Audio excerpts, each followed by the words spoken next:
Now, Jim Jefferies is our biggest-selling and most successful stand-up comedian of the past decade, famous for his brutally honest shows. He tackles subjects not usually in the domain of comedians, like gun control. Take a look. Now, please understand that I understand that Australia and America are two vastly different cultures with different people, right? I get it. In Australia, we had the biggest massacre on earth, and the Australian government went, "That's it, no more guns." And we all went, yeah, right then, that seems fair enough. Really.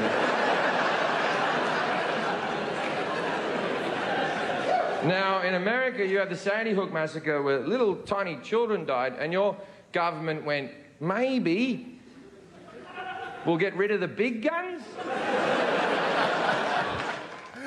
Wow, please welcome Jim Jefferies to Studio 10.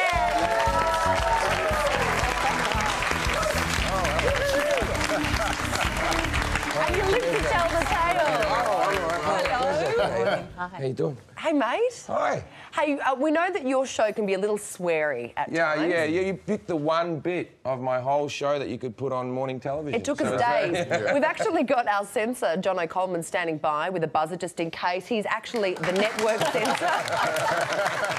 Even that worries me, that he's the censor. Just in case, listen. OK, wow. I just said like 4 swear words there. Gun control, of course, isn't usually a funny topic, but it is one of your most watched clips. Yes. On YouTube. You're a brave man standing up there and saying all that stuff. Yeah, braver to do it in America, sure, but for any culture, there's a counterculture. So 50% of the population want gun control, and I'm just trying to tap into that market, I guess. Yeah. And you made a joke when you were on stage about, you know, you were scared of the ones in the crowd who actually had guns and might take a shot of you. But people have actually come up and harassed you after the show, haven't they? People scream at me in car parks, and people write. I get about 40 bits of hate mail every day, and it's always the same thing. You cannot change the Second Amendment, and you can. It's an amendment, right? Saying you can't change an amendment is very bizarre. And they've changed amendments before. They had prohibition. They had slavery. Yeah. They got rid of that. Wasn't an amendment, but they definitely got rid of it. Yeah. And the gun control bit is actually one of your tamer bits. You've got great bits on Christianity, Jews, Muslims, a whole lot. But you sometimes find yourself in front of very famous people in the audience. I think Prince William was one. Do you ever think, maybe I won't do the anal sex joke in front of Prince William? Well, I did a Hey, gig. can we have the buzz? Goodness me! I didn't expect it to be Joe. I may add that I did do the anal sex joke in front of... Well, we can't... He said it first. No, I did a gig in front of Prince William. Holidays. Oh, OK. All right, I'll come back next week and say it. But, no, I did Prince William. Paul McCartney was at the Improv a couple of weeks ago. Yeah. Really? He loves a good dirty joke, Paul McCartney. But do you change your material depending who is in the audience? No. Really? So no, even... No. No, I'm not swearing this morning. That's a big difference. But, yeah, see, we're all right. But, no, I don't... There's no point pandering to who's in the audience. No, of course not. Why would you do that? What happened when you met Justin Bieber? Well, the Biebs... I met Biebs a couple of times. I just did a movie with Justin Bieber and David Hasselhoff, where Justin Bieber's the voice of the Knight Rider car, and that was meant to be a big secret, but I blew that on Entertainment Tonight. So I showed up and David Hasselhoff was pretty upset with me. But the first time I met him, I was doing a Tonight show, and it was just me and Justin Bieber, the two guests, and he was about 16. And I'm sitting next to Justin Bieber and Justin Bieber's mum, who incidentally is the same age as me because she had him at like 16 or something. She just had a cash machine. And so I'm sitting next to Justin Bieber, and my niece at that stage was maybe 10. And I said to Justin, he was a nice lad, he was just 16, you know, he wasn't what he's become now. And even now, he's just a 21-year-old with a lot of money, he would all be the same.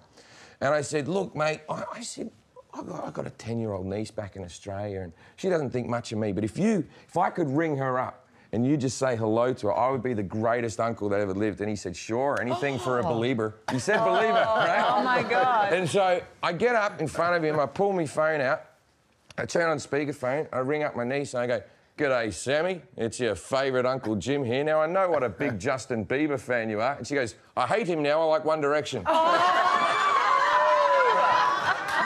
And what did Justin say? I feel like it's happened to him a lot. he took it in his stride. He's like, no problem, man, no worries. Don't worry about it, no problem.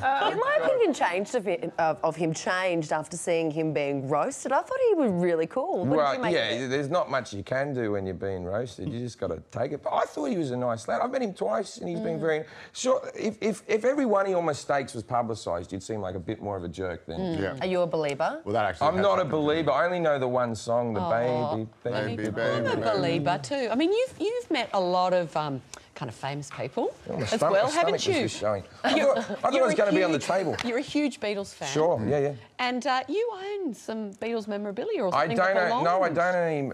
John Vivardis, the designer, they had a big sort of fashion show there, and Ringo Starr was like the head person there because they were doing a fashion campaign with Ringo Starr. And I went down there and I tried on a jacket, which was like $3,000, which was silver crocodile skin. Ooh. Oh, so wow. when you put it on, you look like a mirror ball. It's the most garish thing you could ever put on. And I was in the mirror and I was like, who the hell would ever purchase this?